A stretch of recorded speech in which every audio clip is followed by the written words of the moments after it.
guys? It's Knola K back again. I'm gonna apologize real quick. I meant to post a prediction to this game, but I didn't have time, busy, blah blah blah. But I'm here after the game, and I'm going to talk about what we saw, what we experienced, blah blah blah. So just a quick recap coming into this game. I obviously thought the Saints would win. Yeah, I was a bit frightened because, like, the Bucks went against the Rams, and I was kind of like, and we seen Jameis, like, that was probably his best game. Like, it's like he's, like, flip-flop, like, kind of like Fitzpatrick. He's either Fitzmagic or I forgot the other name they call him. But it was kind of like but I knew the Saints would win. I knew they could do the things they do, so let's get started. Teddy Bridgewater played absolutely amazing. I saw, like, kind of in the first quarter, the first couple minutes, they had the stats on the Tampa Bay defense, and they were 31st, I believe, in passing, first in stopping the run. So I was like, it's now or never. Like, Sean Payton should use the fact that they're 31st during passing to boost Teddy Bridgewater's confidence. And I feel like, this had to be the game where he has to break through, throw more than throw for over 20 yards and just have, like, a wonderful game. And that's exactly what he did. He had 4 touchdowns. And it's so funny because we were all week we're talking about his 4 field goals, or like how he didn't get any touchdowns, but we had 4 field goals. But he came back and we got 4 touchdowns.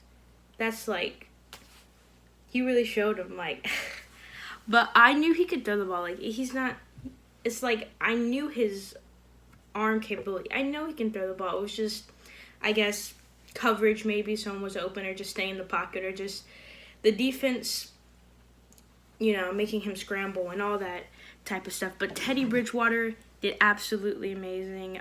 His best game by far. There should be no arguing. That was his best game, passing-wise, by far. Teddy was 26 for 34. He had 314 yards, 4 touchdowns, and 1 interception. We're going to talk about that one interception real quick. Who I thought it was on, because that's kind of iffy, because I see people like, oh, it's Teddy's fault, oh, it's Alvin's fault. I thought the ball was obviously thrown behind him. He was going in this direction. It was thrown like this.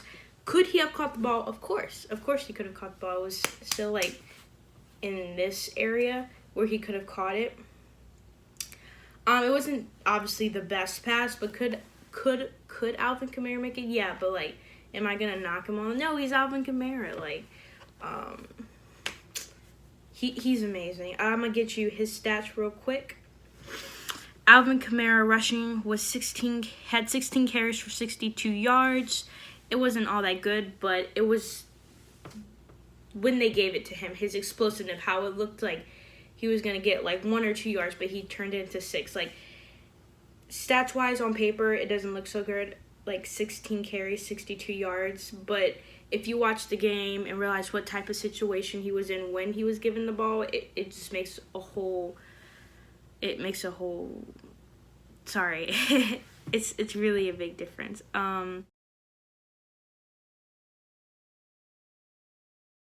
Alvin Kamara's receiving yards, he had 16 receptions for 42 yards. Again, not all that great, but he was definitely a big impact. But now we're going to talk about my man, Mike Thomas. I got the Tom Benson patch. Yee. Anyways, Michael Thomas, big game. I love the connection between Teddy Bridgewater and Michael Thomas. It's obviously gotten a lot better. Obviously, like, last week, I thought it was, like, at the max. He had 9 receptions, 9 attempts, 9 receptions. He caught all the balls that was thrown to him.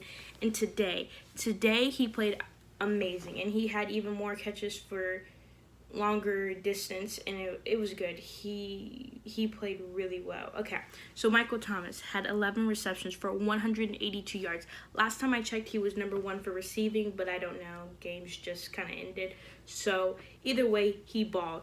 And he averaged 16.5 yards. He had 2 touchdowns. I was waiting for a Mike Thomas touchdown. He did get one, game 1, game 2, but, like, I wanted I wanted him to get that because we've been kind of like iffy in the red zone. But today we showed that we can get it done. And I'm glad Mike had 2 touchdowns because he really deserved it. I mean, we trust him for third downs and stuff like that. But it's about time this man got him a pair of touchdowns. And his longest was 42 yards.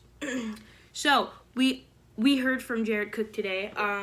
He caught that really good pass, and then he dropped one, like, right in the hands.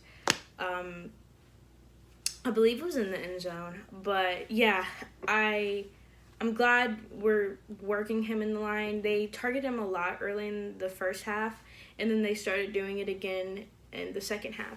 But I thought he did pretty well. Probably his best game, I would say. So, Jared Cook had 4 receptions for 41 yards, and he averaged 10.3 yards. Ginn also came, and he had 1 touchdown. Okay, he had 2 receptions for 35 yards, of course, in that big touchdown. And we did hear a little bit of Letavius Murray, but this is just for receiving. He had 2 receptions for 6 yards, averaged 3 per yards. But for rushing, he had 7 carries for 28 yards. So we did hear a little bit more of him too, but I thought last game they probably used him a little bit better just because they trusted him on third downs and like a couple of like third and shorts they just handed the ball to him. We didn't see that a lot today. We just saw him like on first downs or maybe second downs, but I don't believe any third downs. So I think that's about it for. Oh yeah, of course Taysom had that one throw, and then the other ones he just ran. I'm gonna talk about the Alvin Kamara throw. That was so funny. I didn't expect that. Like Alvin, if you can be our third string. I'm kidding, but yeah, I thought that was a pretty cool, creative design play by Sean Payton. So that was quite interesting to see. But yeah, I love how Taysom is in the startup line, whether it's throwing, running, anything. It's always amazing to see him get going and his smile on his face, and he really just electrifies the whole team. So we're going to talk about Devontae Harris. I think obviously he is a speedster. He is great. But this would be, I believe, his second fumble out of the whole season. Kind of reminds me of, not Ted Ginn. Oh my God. I'm forgetting the dude's name. Not 11, that's Harris. Tommy Lee, 11, right? Yeah. Yeah, he took his jersey number, I believe. The way Tommy Lee catches sometimes. But obviously, he was faced with a lot of pressure today. Having such a big role already into the Saints, all eyes were on him. And, you know, he tripped up a little bit. But, he is a rookie. There's going to be mistakes like that. But when he gets going, you can't stop him. But he's all right. He's going to work on it. That's all I have to say about that. He's been amazing the entire season. So that's my comment on that. So instead of reading all the defensive stats, because there are a lot, because our defense played so well. I'll give it a hand to the O-line too, because I didn't do that. There was no sacks on the other side, so the Bucs had 0 sacks when we had 6 sacks on the Bucs. So I will give a round of applause to the O-line because I didn't shout them out. But we're going to the defense side, and because there's so many good freaking talented players, I'm gonna display it on the screen so you guys can see exactly what I'm talking about. So you guys see the stats. I'm just gonna comment on the players. Demario Davis has been playing outstanding. This dude is a killer. You see the stats. He will rip you if you're in front of him. He will tackle you. PJ Williams almost had another. Sorry, that's Marcus Williams. Marcus Williams almost had another interception coming up. There's a couple interceptions that were taken away from penalties, but that's all right. That happens all the time for us, I guess. AJ Klein, he had that one good defensive That's all I remember him for. He just blocked the ball, I believe. But either way, I'm pretty sure there's things he did that we didn't see. Von Bell, David Alumano, Sheldon Rankings with the shimmy that he had on that sack. Malcolm Brown, Marshon Lattimore. Let me stop right here. Marshon Lattimore. He locked. Now this was the Mike Evans that I forget how many touchdowns he scored against the Rams, but Mike Evans is a good wide receiver. He is a good catcher. And this man had, guess how much? Zilch.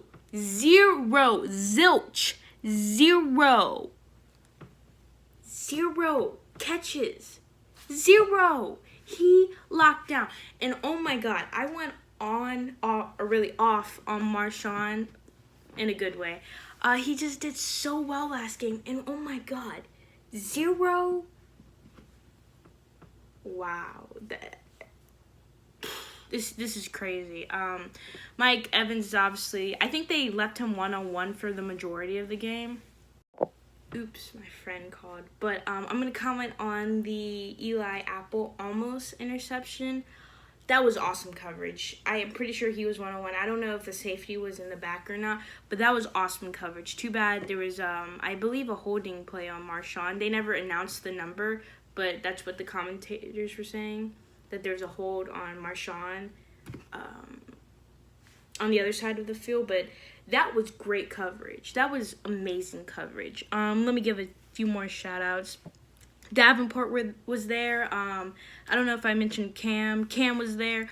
We really made Jameis scramble, and it's been a lot of times throughout the season that we're like almost there, but we don't fully like get the quarterback and stuff like that. But that's okay.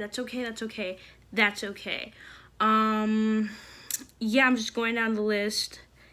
Marcus Williams, C.J. Gardner, everybody. I dropped the phone. Did very well today on the defensive side. I believe let me ask Siri. Saints schedule. Okay, yeah, we play the Jaguars at the Jaguar Stadium. Again, I believe the Saints will win. But speaking of this game, this was an amazing game. I didn't expect to be up by like so much. They scored a touchdown in garbage time, but the score was not as close as it seemed or looks. If you really watch the game, we were up and we just kind of played soft coverage. But that was an amazing game on both sides of the ball. I'm probably more impressed on our offense just because our defense had a heck of a game last week, so I knew they could do it again. So that was an amazing game on both sides, and that's the type of stuff I like to see. I love that Teddy's getting confidence. I love that Murray's getting confidence. I love that Cook's getting confidence. Michael Thomas. And Alvin Kamara. I love the defense is getting confidence. Also, they did like a boot game. The Bucs did like a boot game when they had that intercept off of Teddy Bridgewater. And I was just like, but y'all still gonna lose. I'm kidding. I wasn't thinking that, but I'm like, that's disrespectful. But whatever. Really impressed by both sides of the ball. And I hope we continue to ball on both sides of the ball. So yeah, that's about it. I'll catch you guys next time. Peace. Alright guys, I'm back once again. I usually like to watch highlights just in case I missed anything, but I had to go to work literally right after I filmed that. So I'm going to go over a couple of things. We once again won the time of possession. I think that's been huge because in previous games, even if Teddy couldn't finish strong, like with scoring a touchdown, we've held the ball like with our running game with Alvin Kamara, and we just eaten up the clock, which, you know, leaves the offense more on the field rather than the defense. So time of possession is very huge, and we won that once again today. I was really scared when it looked like he hurt his ankle, and I was thinking like, oh my God, is Taysom gonna have to come in, because like he was limping. If you guys didn't see, that's probably something you won't see on a highlight reel. But if you were watching the game, he, after someone tugged on his like right, or I think it was right ankle, leg, he was kind of limping a bit. But what I didn't have a chance to do was go over the Tampa Bay Bucks score box. So I'm going to go over Jameis Winston. He was 15 out of 27, 204 yards, average 7.6, so he wasn't the Winston that we saw last game against the Rams, having like, 50 points on the board. We stopped him. Our defense got to him. We had 6 sacks, like I said earlier. Again, Evans was dormant. He was not there. Really, just Peyton Barber, I believe his name is, I feel like had the most catches. He had 32 yards, average 4.0. I was getting a little concerned, especially in the first half when we were letting them get a lot of rushing yards for whatever reason. I knew that wasn't that much of a concern, but we were letting up more than I thought we would have had. But at the end of the day, I believe both running backs on their teams only had about so they had 32 and 35, both of them. And my bad, when I meant Godwin was the one who had kind of like held the team and was the main receiver for them. He had 7 receptions for 125 yards, average 17.9. So not Barber, I meant Godwin. He was the one who was the main receiver. But yeah, both running backs only combined for like a little over like 65 yards, 68, 67. So it's not that bad, but at the beginning it looked really bad just because we were letting them have some yards. But we fixed that up, we cleaned it up, and we were right back on track. We are now number 1 in the NFC South. If Tampa Bay would have won, we would have been second, but we are now on top. The second closest is the Panthers, but we'll play them eventually, so not even worried about that.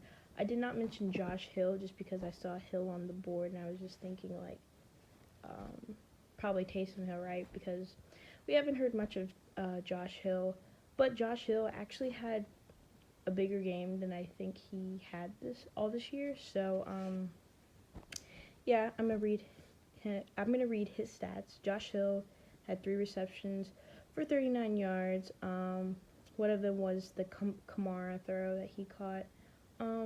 Yeah, I'm just glad he didn't fumble or anything. He actually caught the ball, which was really nice. The ejection, if I thought it was like the right call, basically a cornerback hit Cook kind of like in the head area, neck area, whatever you want to call it, and he was ejected out of the game. Usually they don't do that, which was really surprising. So the refs must have seen something on the field, heard something on the field to do that. So I don't really know what happened there, because usually they don't even do that.